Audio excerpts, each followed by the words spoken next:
Hello. How's everyone? Thank you all for coming as we're continuing our Black History Month teaching and learning experience, and we've had a really informative time up to this point as our national theme and our local theme is Black migrations. So we're going to continue in that mode with our guest speaker for this afternoon. Our guest speaker is Dr. Frederick Douglass Dixon, and he's a lifelong resident of Chicago. Dr. Dixon is an educator and community advocate.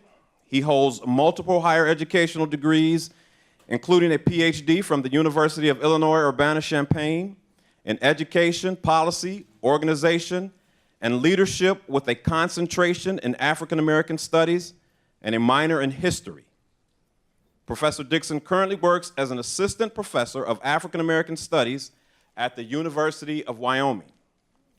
He remains devoted to providing successful pathways for the most at-risk students to access matriculation and the ultimate goal of graduation as his indispensable duty. Before earning his doctorate, Professor Dixon dedicated more than a decade educating and servicing a diverse student population, including community college and university students. Dr. Dixon reinvented the current Associate of African American Study degrees at Kennedy King College, and his theories regarding connecting formal education with the broader Black community permitted him to accept a position as co-chair with Chicago's Council on Black Studies, a local affiliate of the National Black Council on Black Studies.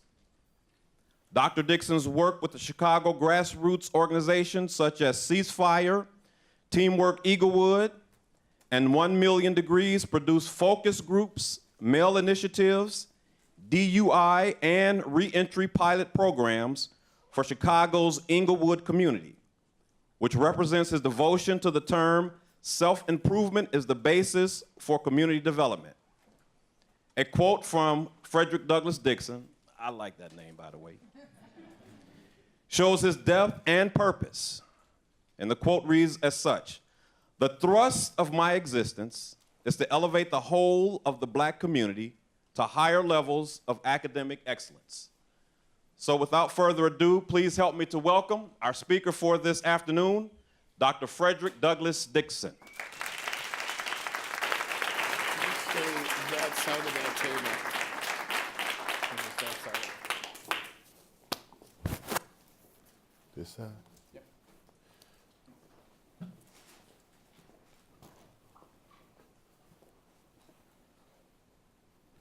Good afternoon. So good to see so many faces. And as always, it is always good to remember that we are here standing on someone else's shoulders. And I can't go any further without saying thank you to my family who's here, my favorite aunts, my favorite uncles, who allowed for me to talk their ears off. My Uncle Sam called me walkie-talkie, and I think that was before I started walking. So my family has, for years, been the kind of family that made sure you were supported in all sorts of fashions. So I remember one time, and I'm going to stop right there with this. I remember one time my Auntie Jerry was driving me to basketball practice in the snow, and it was snowing. And I never seen Auntie upset until that day. She said, "You can get out right here and walk. You can make it from here." You remember that, Auntie? But I have a family that is straight and forward about progress, very attuned to their time and history, and made sure that we were upstanding people in all that we did. So to them, I would ask all of you to please put your hands together for that great group. Thank you all for everything. I'd like to thank Dr. Caputo, the administration, Mr. Swope, and Nancy. The laborers really did an excellent job of bringing us together. Everybody understands how these things happen, but step by step, professional as can be, always on time, And that's rare. So I thank you all so much for allowing me to come in front of you. So as you see, the name, Dr. Frederick Douglass Dixon. It's a couple of this part, we can dissect it, but I'm only Dixon on payday. And let me explain this to you. That name is Scottish. It comes from a Scottish background. Well, if you understand that part of the history of blacks and migration, one part of it is that we wear names that mean property. But let me stop right here. I want everyone who's come today to understand how important it is to have you here. And we want you to return in peace. And our ancient, well, I call grandsesters, they said Hotep when they wanted you to come and go in peace. So when I say Hotep, you say Hotep. Hotep. Hotep. Now, when you look at the name, going back to it being Scottish, one thing that we have realized on our side of the family, under my dad's last name, is that we trace that name back to Aberdeen, Mississippi, or I say chase that name back to Aberdeen, Mississippi, where you found for hundreds of years folks who look like me who were slaves, folks who look like me who, through their migration to north, from down south, and all other parts of the world, there's a diaspora about what happened to blacks here in America.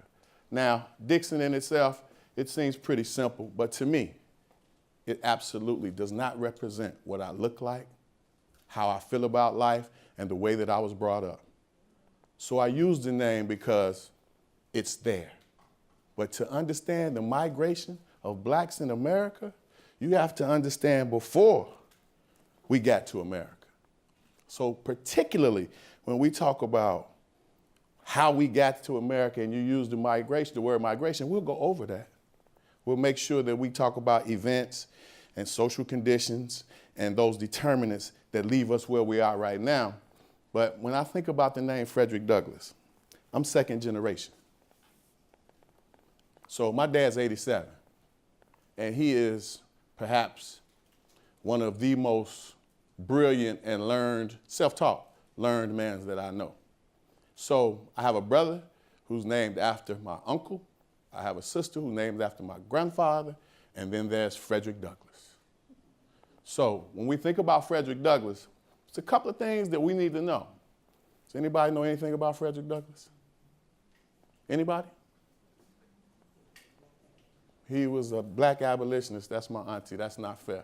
Auntie knows everything. Here's another part. Auntie was always a teacher, so me standing here before you is because I had learned behavior to model.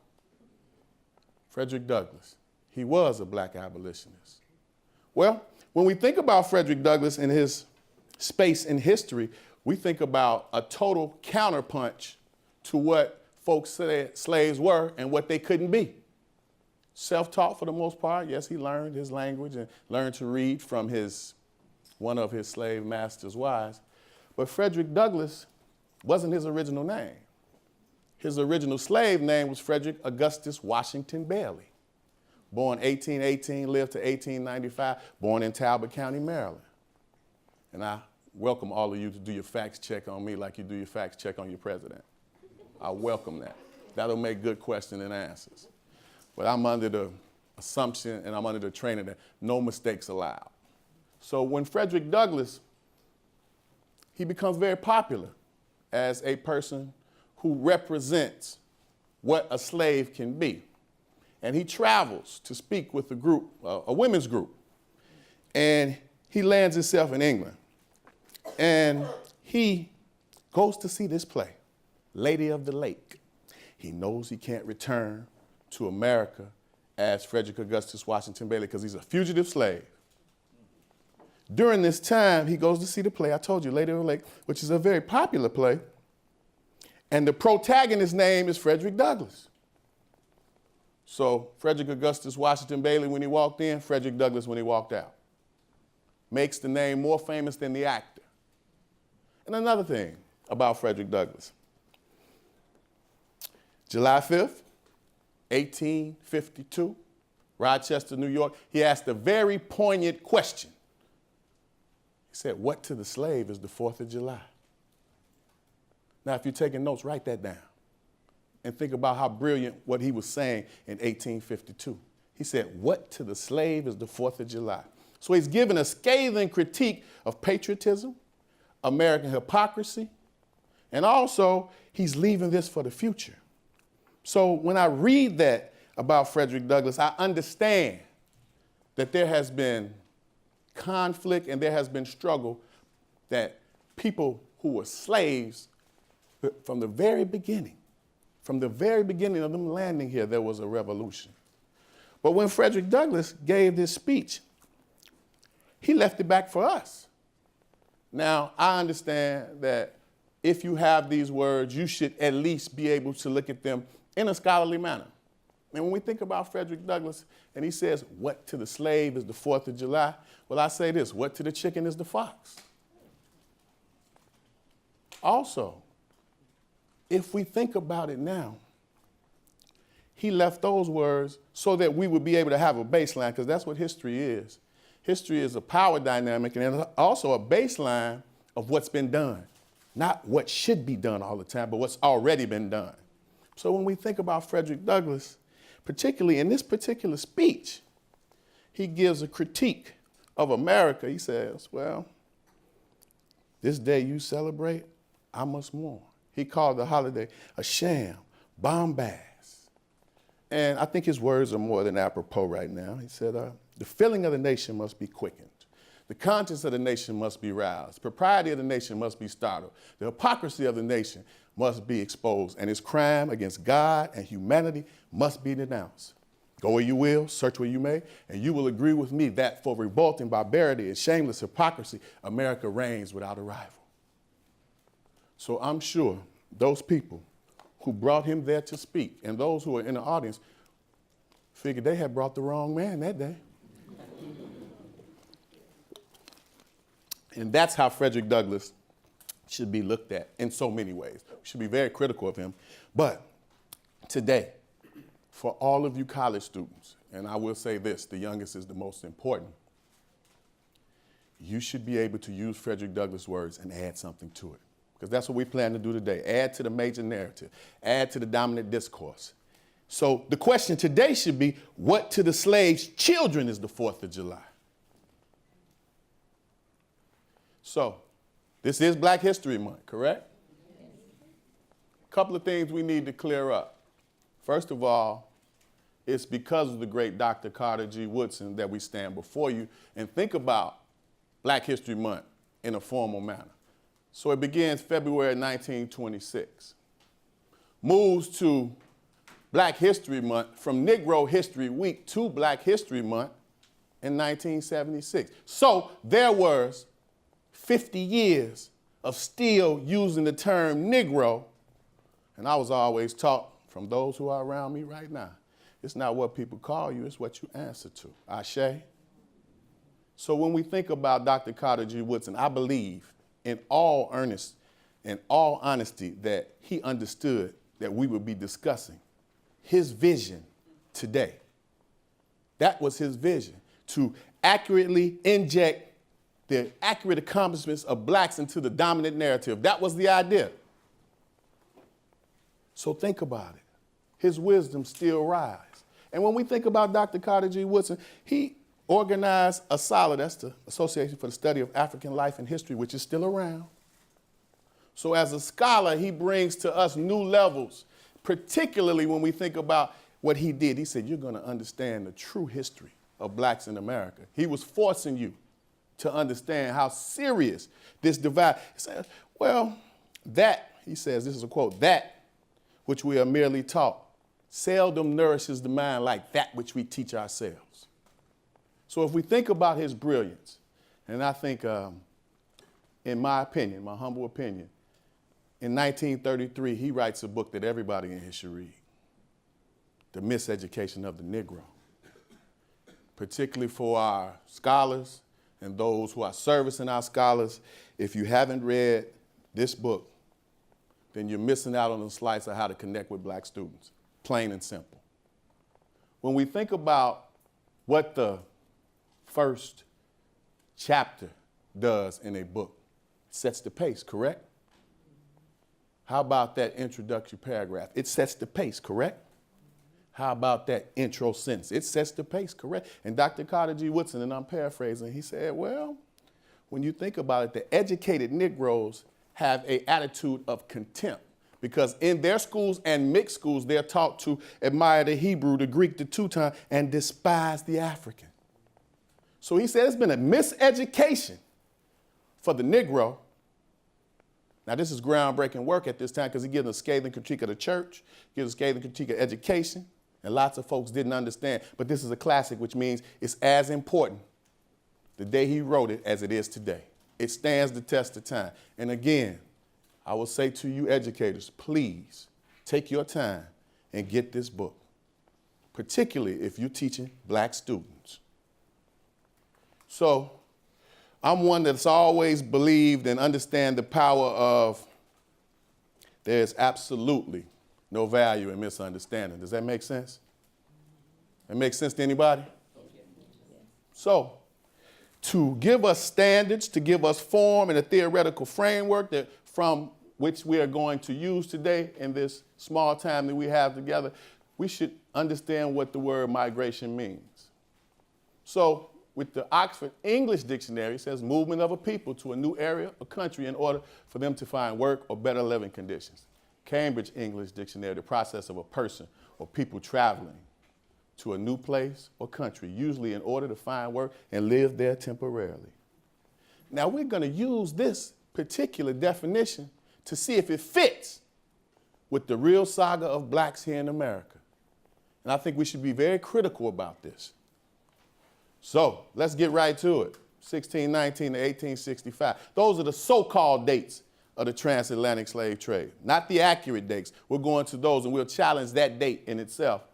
Well, we know Sir John Hawkins. If you ever heard of him, you should also be aware of Sir Walter Raleigh, because these were the biggest slave traders on the planet. So if they were gym shoes, y'all, they'd be Nike and Adidas. If it was fast food, it'd be Burger King and McDonald's. Corporations that made millions for transferring blacks to be slaves. And when we think about it, it's what? 2019. This is the 400th year anniversary of what we call that slave ship that came from Jamestown and made it to Jamestown, Virginia. We'll kind of question some of these thoughts. But just imagine all of us in this room stacked on top of each other in a much smaller space for 95 days. And whatever your body has to do, you got to do it right there. So they said you can smell a slaver, and that's what they call them, a slave ship for 50 miles. And sharks would just follow because they knew if they followed long enough, there would be feed. Because let me explain to you, there are lots of us who never made it because we refused to be slaves. And so lots of folks, when they got half a chance, jumped over. Enough is enough in some regards. But let us understand, if we were in this room, much smaller than this, for 95 days, 95 degrees in the daytime, 40 at night.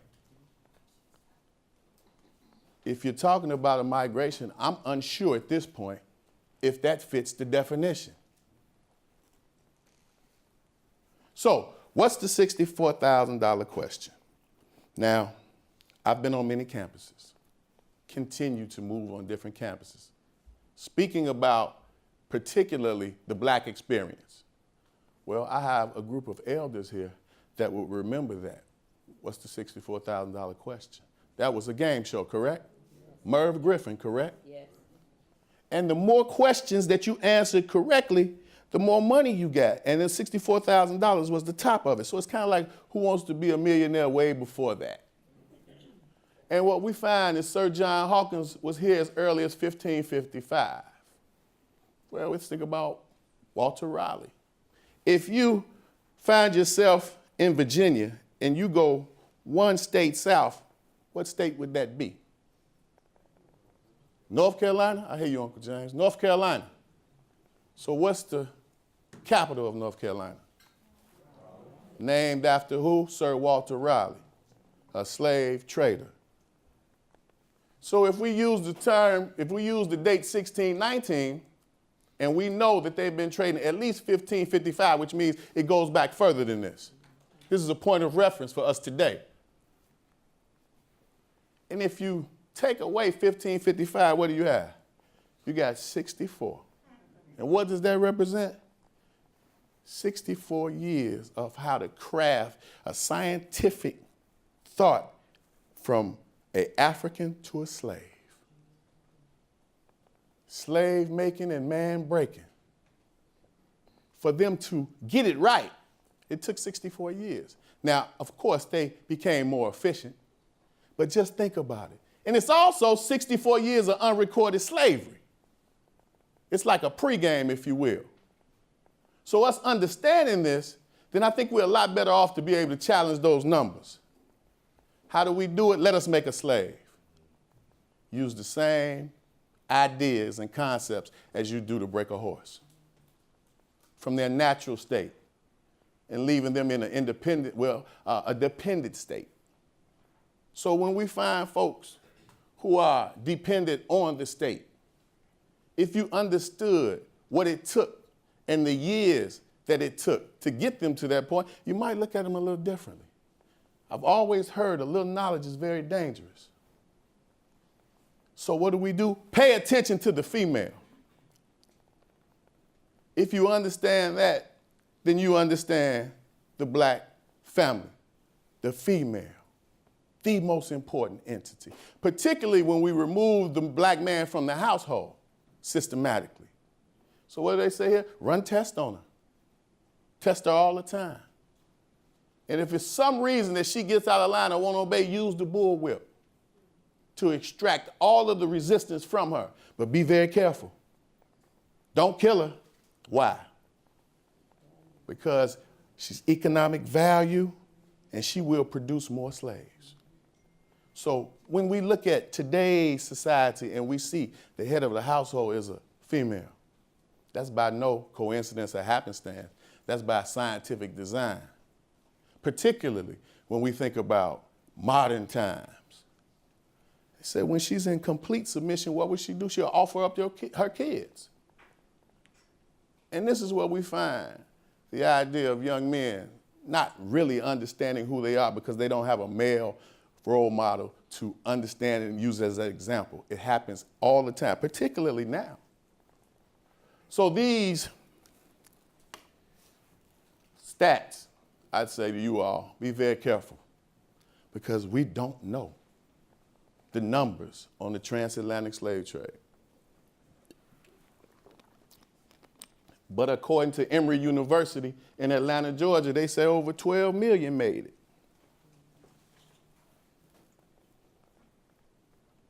From digital passage and digital history, they say what? About 2 million died. All of these numbers are incorrect. All of these numbers, particularly when we talk about the loss of life, these are numbers that do not add up. They said for every 100 slaves who reached the New World, 40 died. Now let's think about that definition. Keep that definition in mind of what it looked like when we use the word migration, and we'll assess if it lines up. So migration during the transatlantic slave trade, a couple ways we can look at it. From the very beginning, the slave auction, families broken up. Children torn away from their mothers and their fathers. You can find them throughout the South. And if you've ever read the slave narratives, anybody ever heard of that, read the slave narratives? It talks in a way that's what we call broken English, but it tells the story so very greatly. And I remember one in particular, where a young lady had a baby at 14, right around 14 years old. And what happened was years later, she married her son. And the way that she knew was his birthmark. So imagine what that does to a family structure. Imagine what that does when we talk about the word migration. Does it fit? we're going to still challenge it. But think about if migration and what we know migration says out of some dictionary, does it fit? And then the runaway slaves. Everybody remember Kunta, right? Y'all remember Kunta Kinte? What you remember about Kunta? They chopped his foot off and he kept running, right? Imagine Kunta Kintes everywhere, particularly when we talk about the system of the Underground Railroad and everybody who was involved in that. So when we think about how they migrated in many ways, but it was all under the idea of slavery, being chattel. And most of the whippings and the chastisement of a slave took place right after church. So it has a religious component, particularly if you understand the curse of Ham, Genesis 9:18 through 27. Blacks were doomed to be servants forever because one of Noah's children saw him drunk and naked and laughed. Well, when I look through that, thank you, Pastor. When I look through that, I don't see the word black anywhere. There's no mention of any color. So the scriptural justification for slavery is very flawed. So when we think about how folks react, particularly capitalists, avaricious white men, react to the slave running away, what do? They create a law. And the first law is the Fugitive Slave Act of 1793, which was really controlled by the states. States' rights. State rights to do what? To own slaves. And then when we think about the Fugitive Slave Act and the Compromise of 1850, well, let's talk about the Compromise of 1850. It has lots of moving parts. One is that you can no longer trade for slaves in Washington, D.C. So if you didn't believe they had slaves in Washington, D.C., please understand. That's one part of the compromise. And the compromise means to give and to get. Take a little, give a little. Another part of it is Texas goes back to its original borders. Texas was as far as New Mexico. California comes in as a free state. And then the Fugitive Slave Act. Fugitive Slave Act put a monetary value on the slave's body as late as 1850, which we know it's only 15 more years of what we call chattel slavery. But when we think about it, $5 to free the slave, $10 to send them back to slavery. Don't look at that as $5 and $10. Look at it as double. Double the idea of sending them back to slavery. You guys heard about what? Solomon Northrop, right? 12 years a slave. Historically inaccurate. It was 20 years. So when we think about how they migrated and we put it to the test with that definition, I think we should do a little bit more critical thinking about it. Andrea Scott versus Sanford, 1857. Anybody remember that case? So Dred Scott was a slave who at one time was owned by a surgeon in the military, in the army. And he traveled through free states with him. And he decides to sue for his freedom. And what we find out of this is that it goes all the way to the Supreme Court. Battled back and forth. Lower courts, higher courts, Supreme Court. And Supreme Court shot it down. And at that time, the Chief Justice, Roger B. Taney, said in his dissent that a black man has no rights. A white man is bound to respect. Now, this is right as we're moving to the Civil War and the expansion of slavery westward. That's what Dred Scott was all about. Now, there's a difference between someone who is anti-slavery and somebody who's an abolitionist. And let's get that right. Someone who's anti-slavery don't like the idea of the transatlantic slave, but they could still be profiting greatly from it. Someone who's an abolitionist wants it to end right here, right now, no compensation for the slave owner. Now, I ask you all really quickly to read over these two passages, and we'll talk about the author of those passages.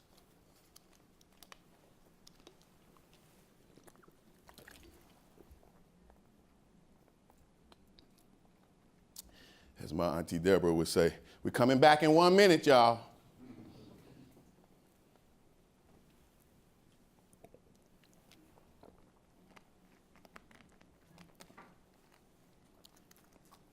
So if we understand that we've gone through what the difference is between someone who's anti-slavery and an abolitionist, and then we read this passage, these are the words of the great emancipator President Abraham Lincoln.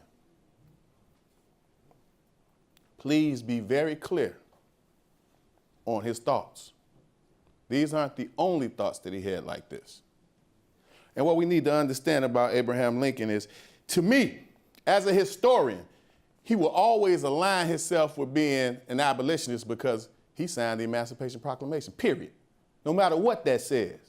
Those are common words and those are common thoughts during that time. And it's sad to say, in some regards, they're common thoughts today. So abolitionists also, a critical mass of them really thought of the inferiority of blacks.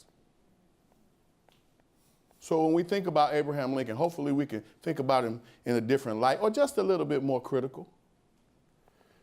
So what happens after the war? And let's step back.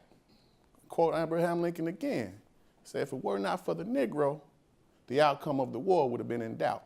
That's an understatement. So he signed the Emancipation Proclamation as a necessary war maneuver.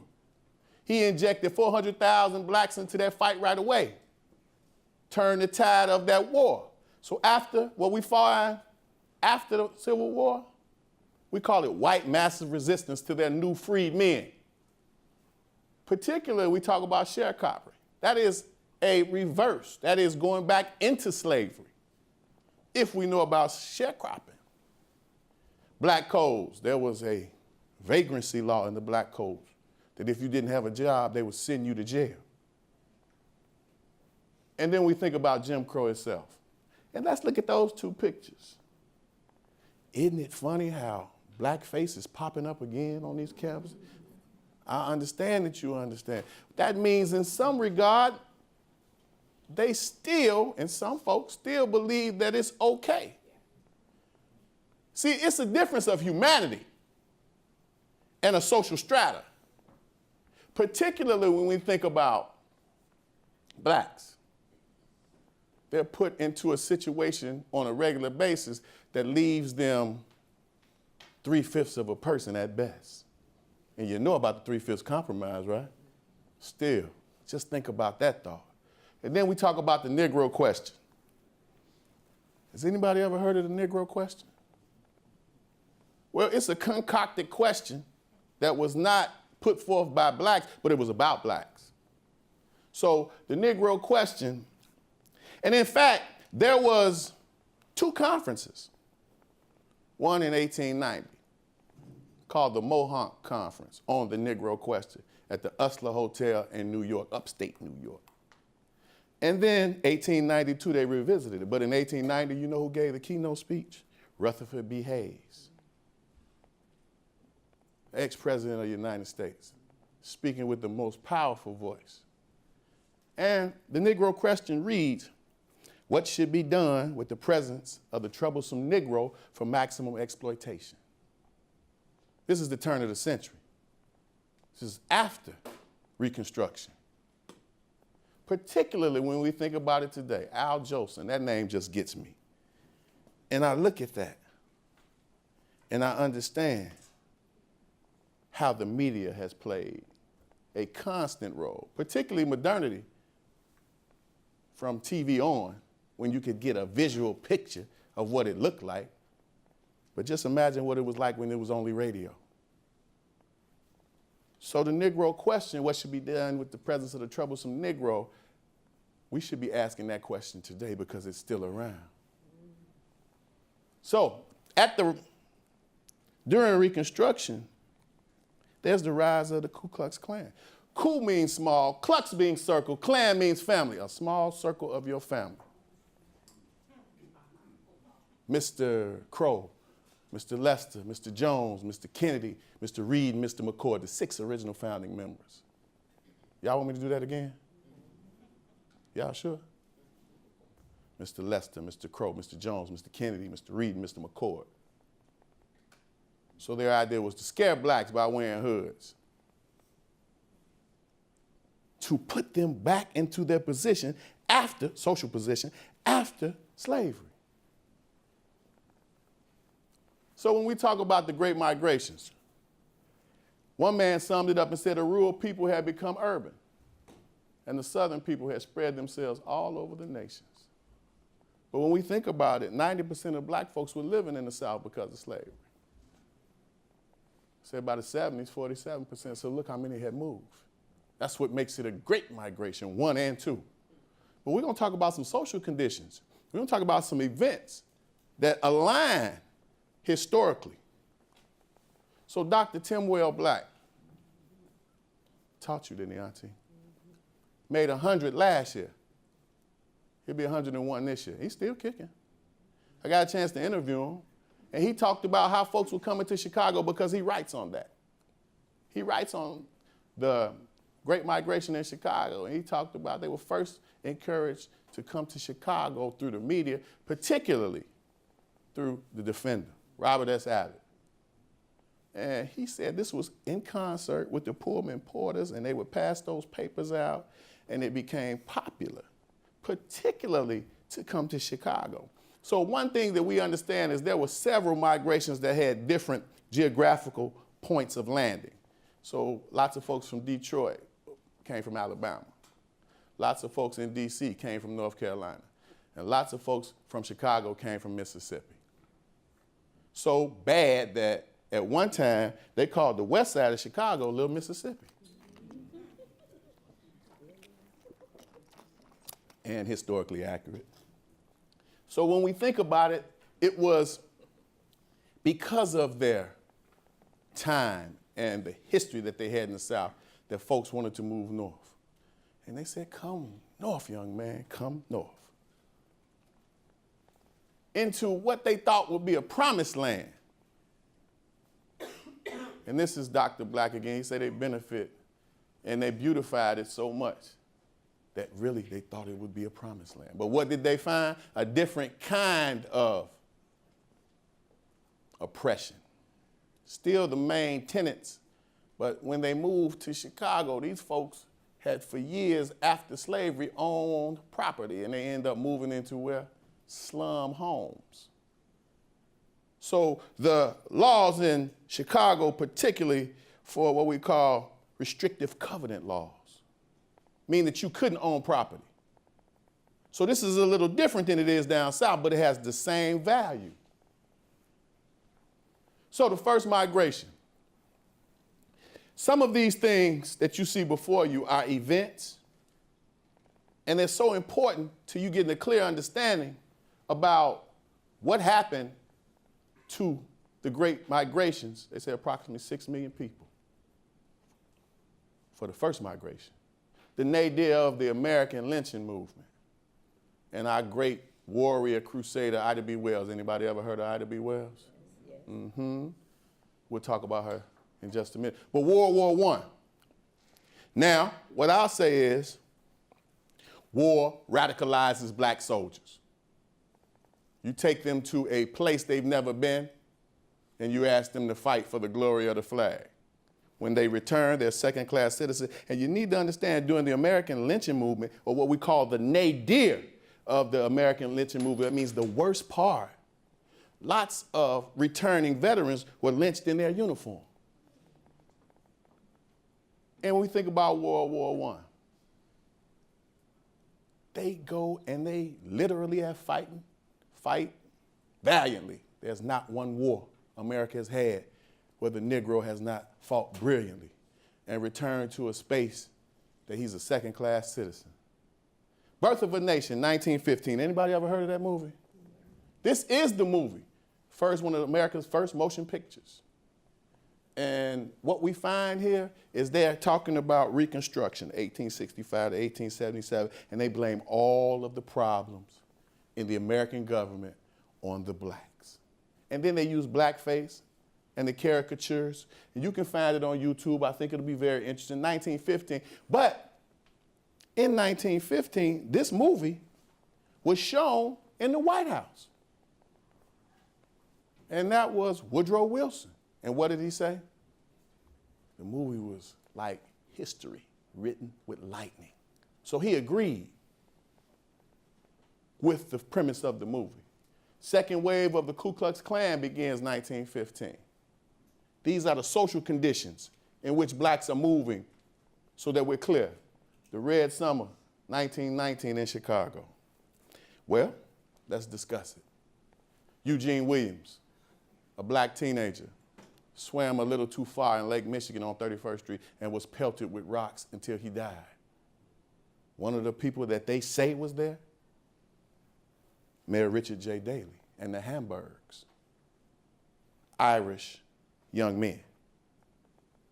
So when we think about it historically, you're beginning to see a picture that shows us a pattern of just how deadly and violent the early part of this century was, particularly when we talk about Tulsa, Oklahoma, the death of Black Wall Street. Anybody familiar with that?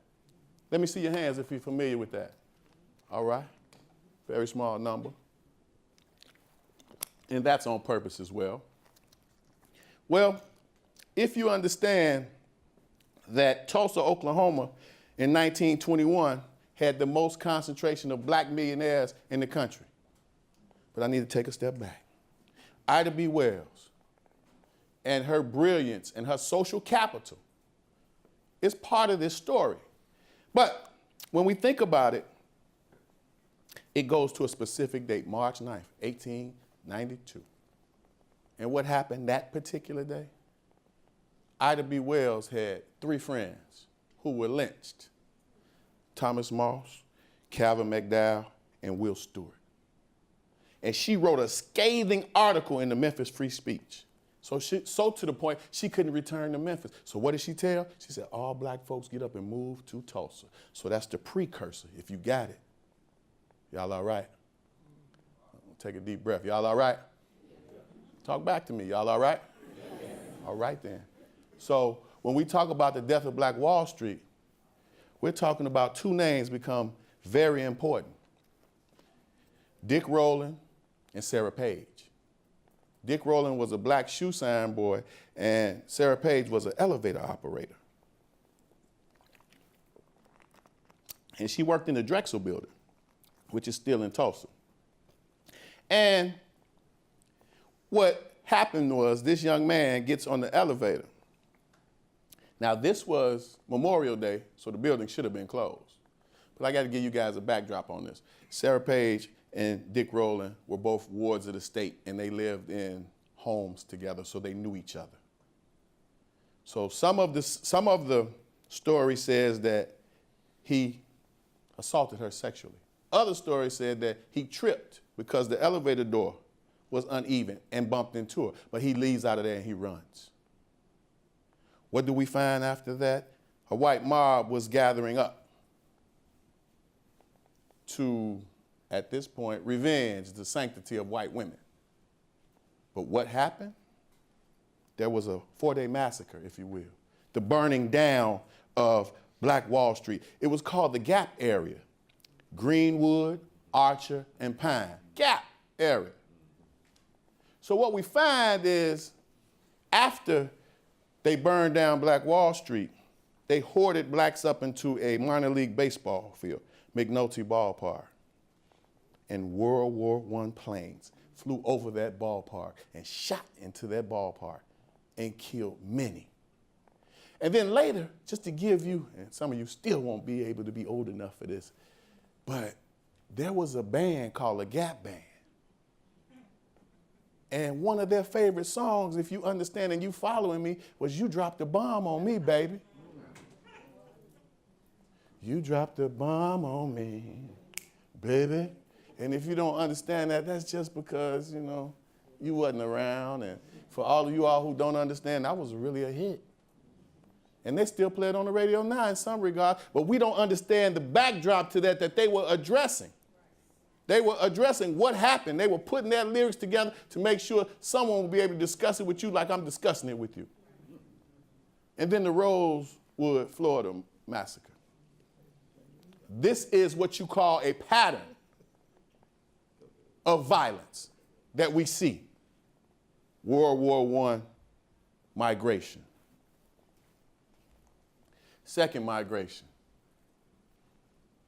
Of according to the U.S. Census, 5 million. That's 11 million altogether. And anytime you see round numbers like that, you know it's not accurate. You can bet it's just not accurate. So let's think about the radical 40s. This is where communism becomes large in America. And yeah, blacks followed it. Particularly when we think about Paul Robeson. And then we have to be honest and think about the white massive response to it was McCarthyism. And all you had to do was be blamed, or all they had to do was say that you were in that particular group, part of the Communist Party. They call it the CP. And let's go to World War II. If we think about World War II after World War I, then one thing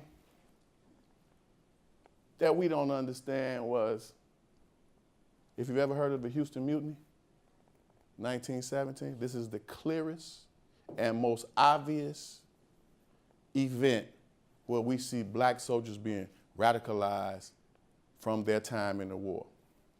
So the Buffalo Soldiers, anybody ever heard of the Buffalo Soldiers, 24th Infantry? Buffalo Soldiers. Houston in itself takes a grant from the United States Army to train soldiers quickly for war, World War I. What happens is they put them in the same camp, Camp Logan, but they were separated. One of the Buffalo Soldiers was downtown Houston and had an altercation, and he was beaten. Now, the word came back to the camp that he was murdered, he was killed, which was not true. And what we found out of this was, please do your homework, Houston Mutiny, there were right around 21 whites killed by the Buffalo Soldiers in one weekend. And what does it become? It becomes the largest murder trial in American history. Over 60 soldiers on trial. And this is the only time in American history where someone is sentenced to death without an appeal. So World War II, those soldiers become radicalized. Why? Because they defeated Hitler. They crushed fascism. And they came back home to be second-class citizens. And what they had was the double V campaign.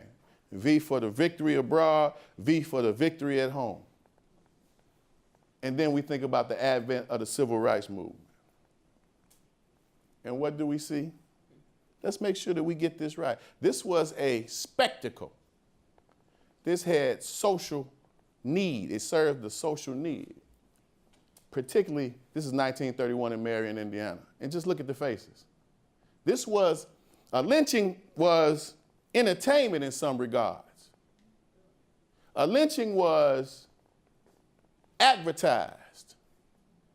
So when we think about how lynching became a spectacle, it transcended white class. So those who were the poorest and those who were the richest had something in common. And it transcended class. So the blacks that stayed in the South by the 1950s, they challenged America's status quo. Non-direct, non-violent action. Groundbreaking legislation. Civil Rights Act, 1964, Voting Act of 1965. But what it brought to us were heroes. And as you see Dr. Martin Luther King Jr. in the background and Rosa Parks. Well, we should be a little bit more critical about the mainstream narrative about both of these people. Rosa Parks, folks said she was just tired and old and she didn't want to give up her seat just one day. Hell, not true. Rosa Parks was only 42 years old that day, December 1st, 1955. She was also raised in a militant household. Her grandfather, Mr. Parks, was known to pick up his rifle and shoot back. Some of them folks got hit. So you knew not to talk to the Parks or do anything to them Parks when the old man was around. And that gives you an inkling of all that these people had gone through to them, but it didn't kill their spirit. Not per se, not the critical masses of them. So when you think about Dr. King, one of our greatest, his original name, Michael Louis King. So Daddy King, as we affectionately call him, had a social capital in the South that was very beneficial to his children. So he travels, now just imagine this. He travels when Martin Luther King was born in 1929. He travels right around 1931 to review, and he has this connection, and he has this affinity for Martin Luther. But how many black men in 1931 in the South had the capital to get on a boat just because they wanted to research something and come back with information? Understand, they were very middle class. And if you've ever been to the home on Sweet Auburn Avenue, there's rooms everywhere in that home. And what we find is when he returns, he begins to take the name Martin Luther and give it to his son. And what is Martin Luther known for? He's the great reformer. So understand, Daddy King was not only intense, he was in tune. And when we talk about Martin Luther King, they have mainstream narrative on purpose, by design, have marginalized him to a quote or a term. And we know what that is, right? I have a dream, right? But you don't understand, in that march on Washington, he said, we came here to get our check. And I can't believe that the country has insufficient funds. He was a radical any way you look at it, particularly the last years of his life. So he gives a speech April 4th, 1967 at Riverside Church, where he comes out against the war in Vietnam. He becomes enemy number one. Also, he had plans to take 500,000 folks of all colors who were poor to march to Washington and stay. So never believe that Dr. King is something that we can create and feel real comfortable about Dr. King. Dr. King was a militant, he was a radical, and he paid for it with his life. So when we think about Black Power, and if you guys have noticed, we've been on a chronological timeline here, and the idea was one of the first generations that were born and raised in the North. And we talk about third generation of college students, particularly from HBCUs and in the South. And with Black Power, the problem changed and the answer to the problem changed. Now, in civil rights, the idea was to be incorporated into existing white institutions as equals. But in that same decade, the young folks who look just like you all said, we no longer want to be a part, just want to control those institutions in our own community. And if you're looking for a great critique of Black Power, Dr. King has a great critique of Black Power in the book, Where Do We Go From Here? Chaos or Community. It's a great book. And when we think about white flight and suburbanization, that happens during this time. White flight means that white folks move to the suburbs, black folks finally get a chance to own homes that were already used and paid a hell of a price for them. And I mean monetarily and socially. And then when we think about the divestment of funds in the inner city, but you see it now, it's reversed, and we call that gentrification. Don't separate the two. Part one, white flight. Part two, white return. That's what we have now in the major cities. And then let's move along to how I see, since I've been born, the migration of blacks. One way to look at it is legislation. And one time and one person we can look to is Bill Clinton. And what did Hillary Clinton call black men? Super predators. And this three-strike rule literally had the population, the incarcerated population in the prison industrial complex landed on the Fortune 500 column. So when we think about these times and transition and what they migrated to, they've migrated from Africa. I don't believe that. That doesn't fit. Migrated from the South to the North. We know that. So right around the 90s, they get to migrating to the prison system.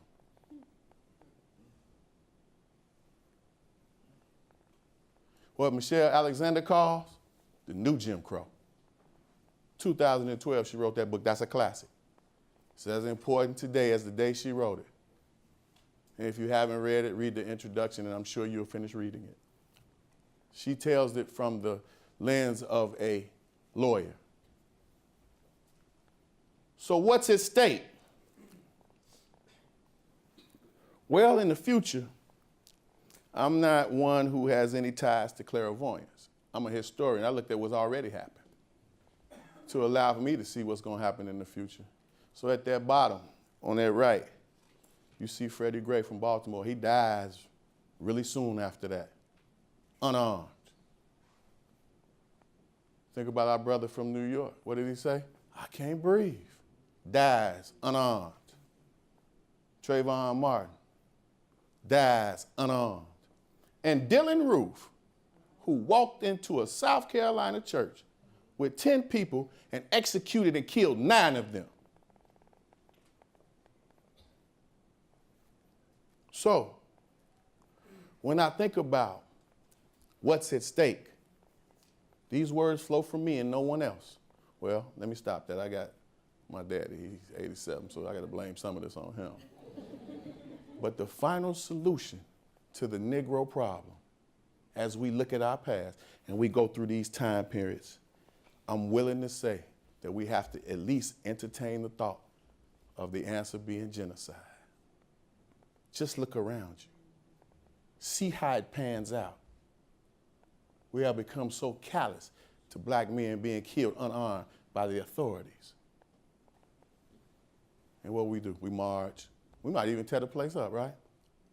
But what does that do for a young man who's 3 years old? What do you talk to him? What do you tell him? Well, all mothers have that talk with their sons, particularly black mothers. Now, some of these words and some of these things that you have seen are probably pretty hard to you. But just imagine if it were your life. Imagine if this was your story and they said migration. Migration does not fit this definition. Migration is voluntary. We as black folks are the only group of people who didn't ask to be here in America. Facts. Now, I don't leave you without hope. Every time I see young people changing the dynamic of the country, there's hope. And you will continue to see it. Because literally, the younger generation, why they don't want to go to school, why they don't want to go to church, is because it's not affecting their daily lives. So we will eventually see how they pan out as adults. Ladies and gentlemen, brothers and sisters, and to my dear family, this information may in no means change your mind, but because truth and each one of you are so very precious to me, I just thought you ought to know. My name, I remain with esteem and respect, a distinguished man of color, Dr. Frederick Douglass Dixon. Thank you.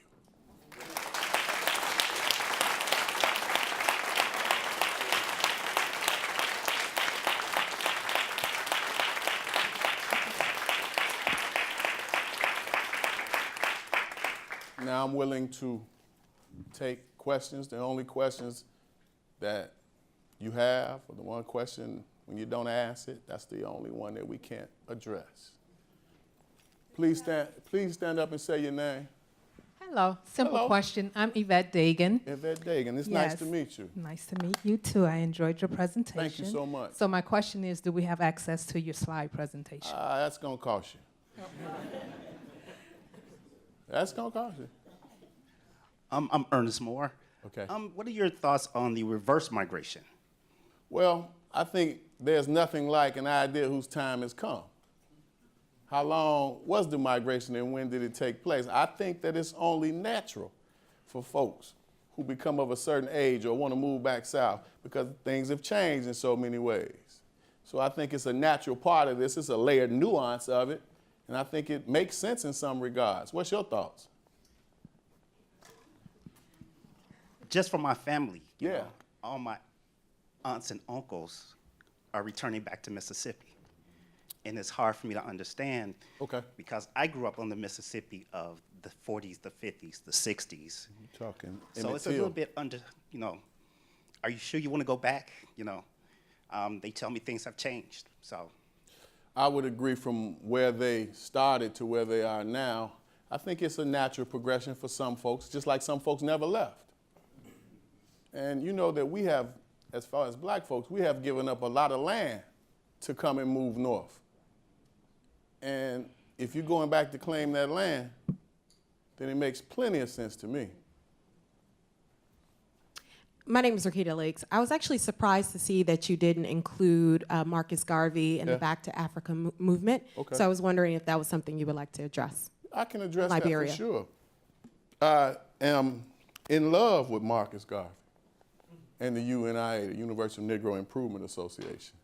And I think that what made his movement so powerful was it only took 4 folks to have a chapter: president, vice president, secretary, and a treasurer. I think he tapped into the time that he lived in time and space, and I think that he was definitely sent. They say, how will they ever learn if they don't have a teacher? How will they ever have a teacher if he's not sent?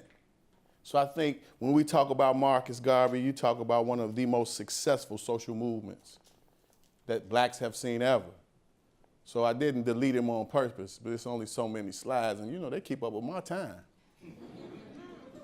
I told you, they call me walkie-talkie, right? Go ahead. Hi, my name is Corey. My question Corey. is, what type of advice would you give African Americans that's in my generation? My first advice, know your history. Understand who you really are. Now, the idea, Corey, of us talking about our history from 1619 to the present is indeed a ploy, right? We know that from the paleontologists and the anthropologists, the Leakeys, right? Anybody ever heard of Dr. Leakeys? They found the first bones of anybody in Africa.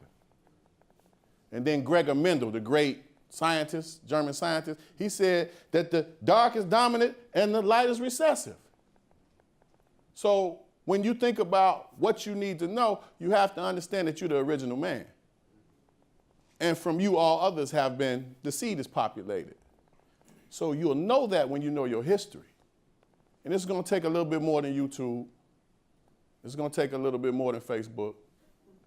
But whatever sparks the interest, brother, I think the one thing you can do that you will eventually help your kids is to be able to talk to them straight about what happened and why we sit in positions where we are. So I would say for you, as a young man, to continue to learn all that you can, particularly when you're in this system of higher education. But make sure you don't forget to study outside what they're teaching you. The lies my history teacher taught, right? So make sure that you're attuned of where you came from and how you got to where you are. That will be so great for you to pass on. Now, I can only tell you that I was forced to learn this. And I thank my father dearly.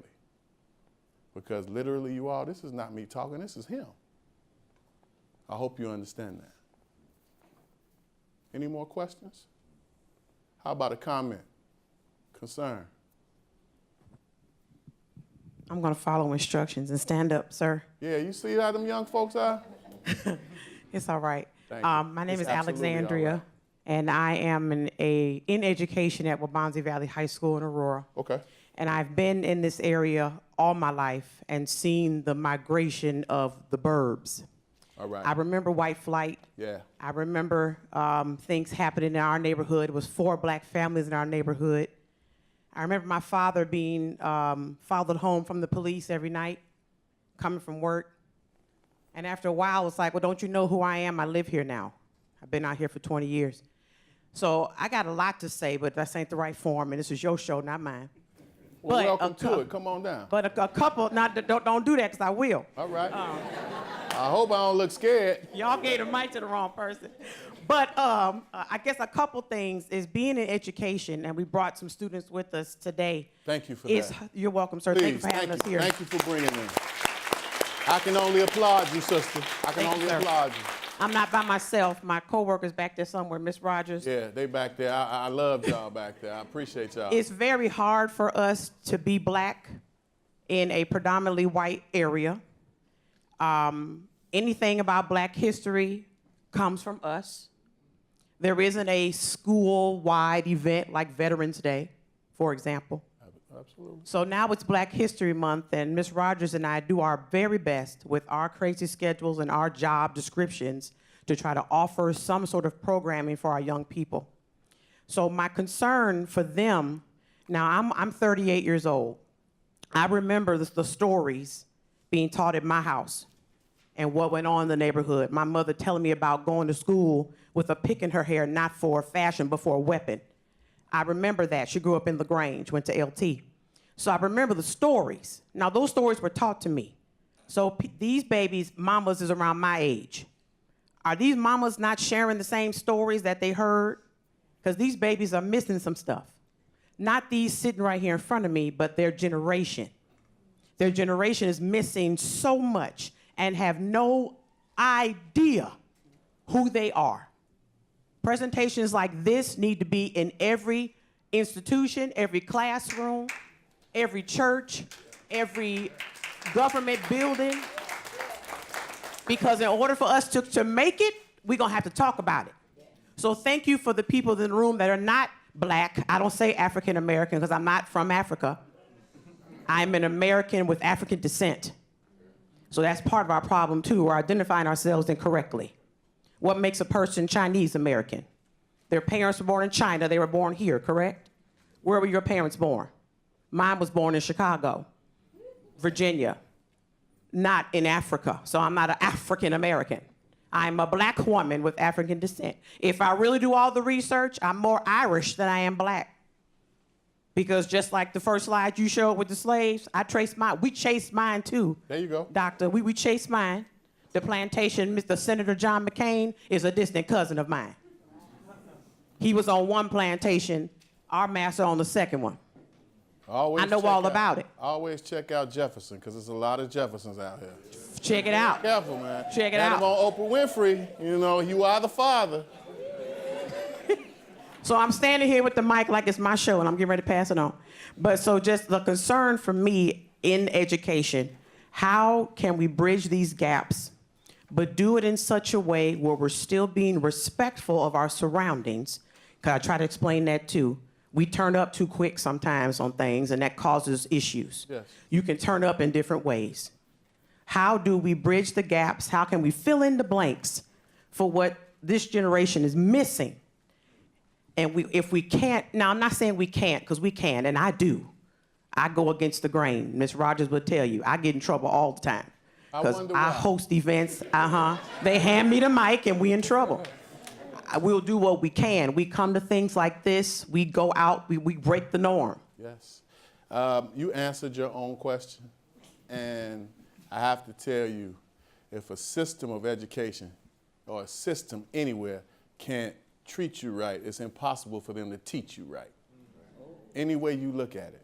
And what I say to you is that you sit in that seat. They obviously respect you or they wouldn't be here. So don't look to educate them in a formal system. Everything that you do needs to be informal. And you prepared for it. So don't feel like it has to happen between 9 and 3. In fact, I would say that you do it outside of 9 and 3, so they understand what's going on in 9 and 3. And if I can help you by any means, sister, contact me and I shall. A nation can raise no higher than its woman.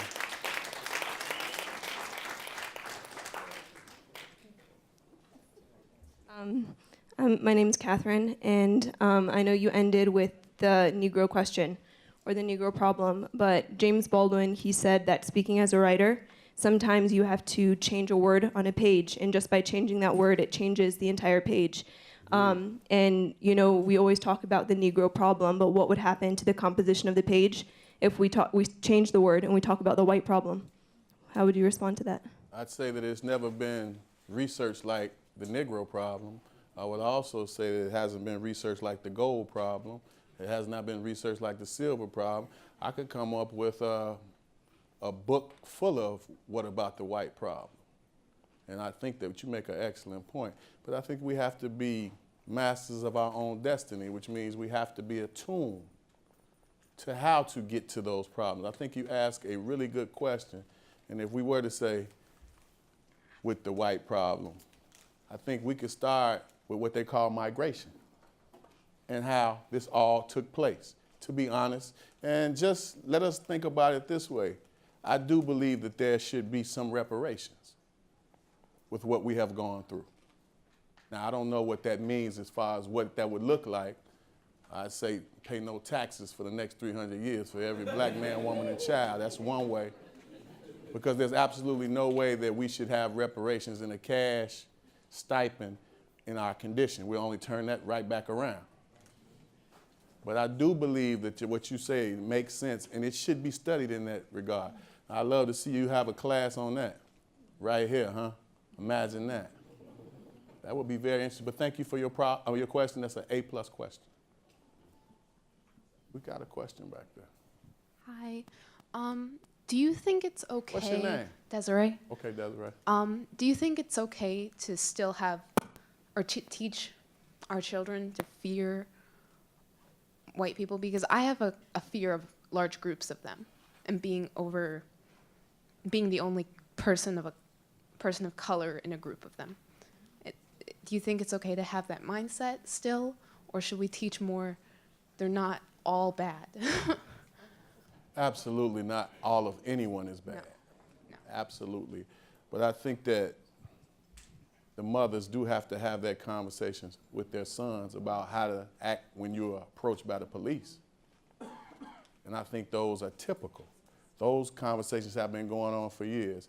But I don't believe that all of anybody is bad. Absolutely not. Humanity is not all bad. But when you look at our history, there's a critical mass of that has only been aimed at certain populations, particularly here in what we call the wilderness of North America. So I agree that we have to have these conversations because they're part of survival mode. And anytime you take it for granted, you don't have to look long, but look to popular culture and see how they have literally, for the most part, those who control media, how they sensationalize it. So I think it's not just a really easy answer. It's very complex. But if you do not prepare your children, then that's what you have done. They are not prepared to make it through life. So I think it's very important that we be quite honest about our past. And I think when we talk about our past in that way, then it allows for different conversations to emerge.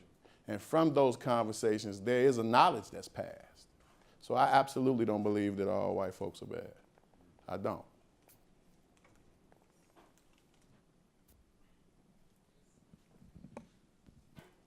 Hello, I'm Jamon. Hey, Jamon. Excuse me if you answered this question because I got here a little bit late. Okay. But Tupac once said, when it comes to policing in America, like Black America is a ticking time bomb.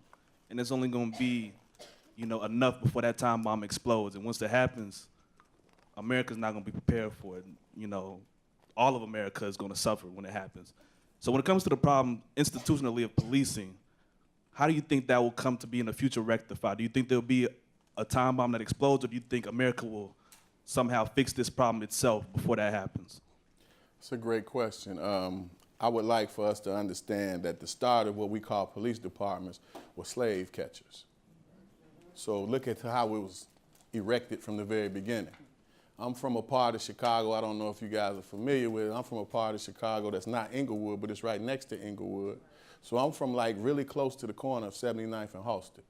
And let me explain to you how these entities have affected a critical mass of us. I have a friend, he's no longer with us, Hal Baskin, who was a community organizer, who called me one day and said he found a crate of guns in the alley where he lived. So one thing we understand is I've never had a friend who owned an airplane to ship any drugs in. Furthermore, I've never had a friend who had anything more than 1 or 2 guns. Well, maybe a few. But when you think about the prison industrial complex, and then when you think about how we look at those things and we become kind of callous towards it, I think that there will be a time where things may change. Now, I do believe that those black bodies, just like after the Civil War, they represent, what is it to lock up a person for a year? $38,000? How much? 78? Okay. So we understand that for the reactions, there's always another reaction. And I think what you say is how we get along with police, and how we look to in that particular regard. I think there will be continuous, as we look backwards, I think there will always be continuous conflict between those two. But the black community, as Dr. Martin Luther King well understood, are not equipped, as the Black Panther showed you, not equipped to fight fire with fire. And that's for a reason too. I'm from a part of the world where Father Mike Flager, anybody familiar with Father Mike? Father Mike, about 2 blocks from where I grew up, he'd been telling black folks to turn in their guns for years. And he'd give you a pair of Michael Jordan gym shoes. While these other folks are saying Second Amendment, Second Amendment, Second Amendment, Second Amendment. That is indeed the mindset that separates us. So I hope I answered your question, and I think that it will continue, particularly in the light of when we look at what we have just seen over the last 4 or 5 years. And Chicago in itself has a residency requirement to be a policeman. And I know they didn't grow up in my neighborhood, but they policed the neighborhood. So I think that's only, we should look at it very critically. Thank you for your question, great question. And if you understand Tupac, you understand where he came from, right? And if you understand Tupac, you know where he came from, right? 1966, Oakland, California, Black Panther Party, all power to who? All people. Socialist movement. Yes. Hi, my name is Mary. I recently read a book, a novel, entitled Small Great Things. It's a book about racism, written by a white woman, and I'm wondering, is that problematic? Well, the mainstream narrative will only be told by those who dominate. So not only are we, as a group of people here in America right now, used to it, we buy into it in so many ways. Something you should read, I'm sure some of you guys have already read it. Anybody ever read Peggy McIntosh's Unpacking the Knapsack? And she gives about 40 ways that her white privilege will help her in one day, right? And I think about Tim Wise, he's become an internet sensation about the origin of whiteness. And then I think about the difference between Donny Osmond and Michael Jackson. It's always been a part that was extracted from our brilliance that has been marketed for profits by those who look the exact opposite of us. So for her to write that book, I'm sure she cashed in on it. And if she didn't, she probably should have wrote a better book, then she would have been able to cash in on it. But when we think about it, I think that we, as black folks in America, are totally adjusted to that, and is par for the course in business as usual, which leaves us thinking par for the course in business as usual. But I've never read the book, so I would never lie to you.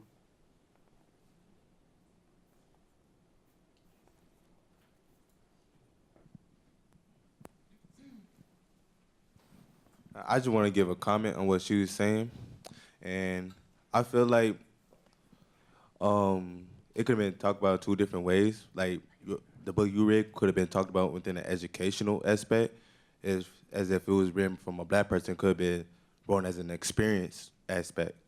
So it just depends how you was looking at it from the book itself. Let's just go back to who owns and operates the dominant culture. And then we'll look at that and understand that it has been years and years of the extraction of black brilliance. So to understand that, we've seen it many times before. So if anything, we should be used to that, if anything.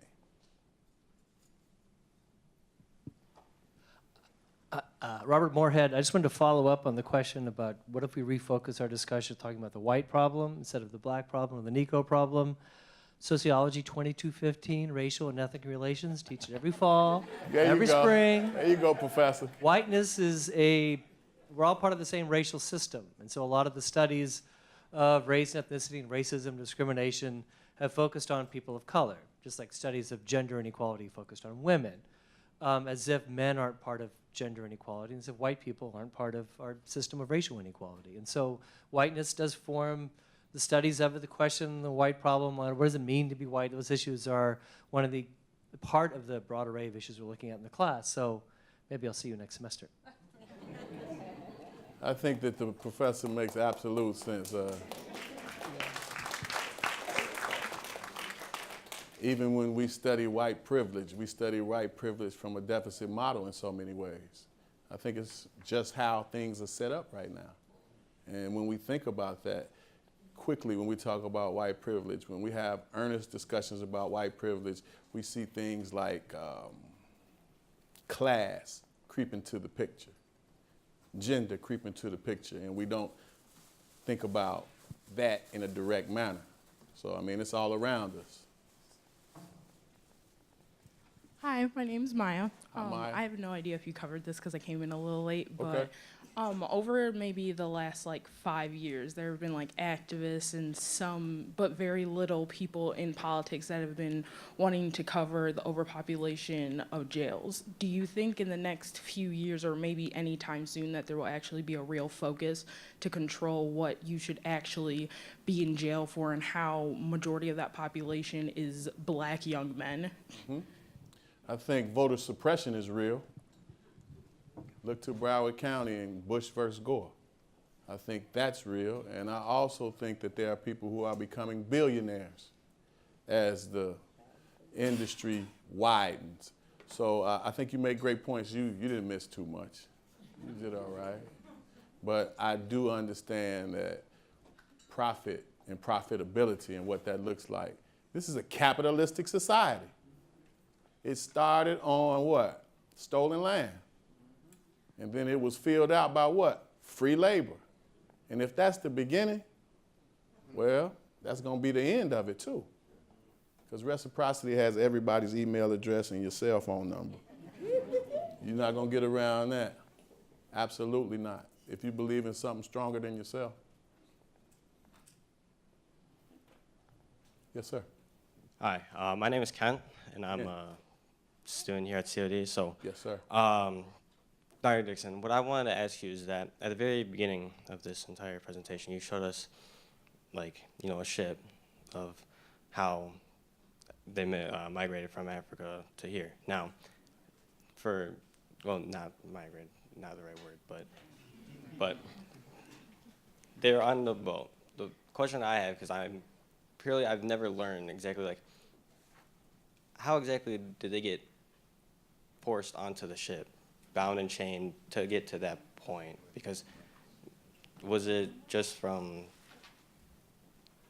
people from America coming here, then they just took them? Because I'm just uneducated in that aspect. That's a great question, young man. So let me get to the heart of the matter. There were slave catchers. And how about this? Black folks sold each other in slavery. It's as simple as 1, 2, 3, but make sure that you understand the layered nuance of that. Those were different tribes who had been at war sometimes for years, or if you owed somebody this or you owed somebody that, or you were the disrespectful one. But make sure that you understand those who they captured they looked for those who had the strongest talent. So I think it's really interesting when we think about the names of slave ships: Hope, Desire, Integrity. You heard of Amistad, right? John the Baptist and the good ship Jesus. Get on board. Always room for a couple of more on the good ship Jesus. So when you think about your question, there was a myriad of ways. It wasn't just one way. So we had blacks that did sell other blacks. But who would they had to sell them to if the white folks wasn't there? So when you think about slave traders, it's more than one layered nuance to that. It's very complex.